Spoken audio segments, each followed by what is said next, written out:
Perdona, Laia, però no t'entenc. Per tant, què dius que jo dic? No, m'ha semblat que deies que ja la pregunta ja estava feta i el poble ja havia decidit en les passades eleccions. No, he dit que el que havia decidit era exercir el dret a decidir.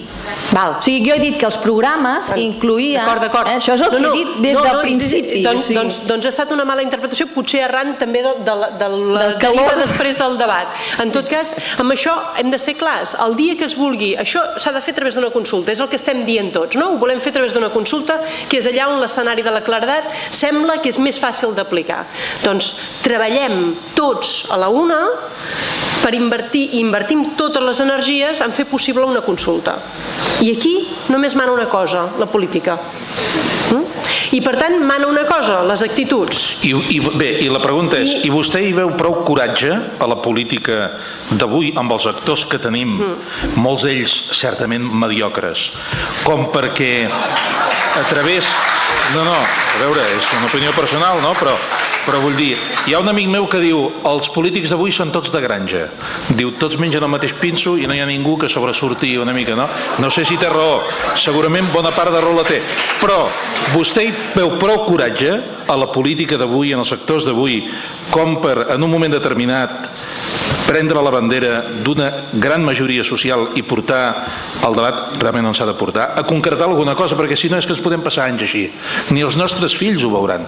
I aquí hi haurà tot un embolic jurídico-político-administratiu que al final farà que fins i tot el que ara té més energies les perdi.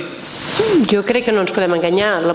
La política és, i les persones que en un moment determinat es dediquen a la política són un reflex de la societat del nostre país. Sí, bueno, això sempre és el que se salvi. No, amb els matisos que vulgueu, i per tant, evidentment hi ha incentius, si ens creiem que vivim en una societat perfecta i amb uns polítics nefastos, potser és un mal principi per trobar una solució a aquest problema que tenim al davant.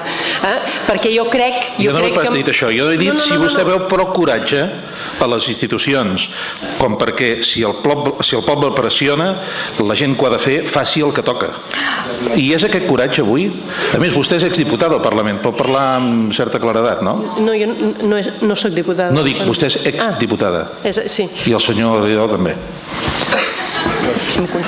No, ho dic perquè sempre els ex parlen amb certa més llibertat que els que no són ex. Perdona, jo tinc ganes d'intervenir, no soc ex, però tinc ganes d'intervenir. Jo dic que sí que hi ha molt coratge polític i de fet, en realitat, estem aquí pel coratge polític d'un partit que tenia la majoria al Parlament i arran d'una manifestació i veient què hi havia al carrer de ganes de fer precisament aquest referèndum, va dissoldre. Si això no és coratge polític, que em diguin què és coratge polític. No sé si...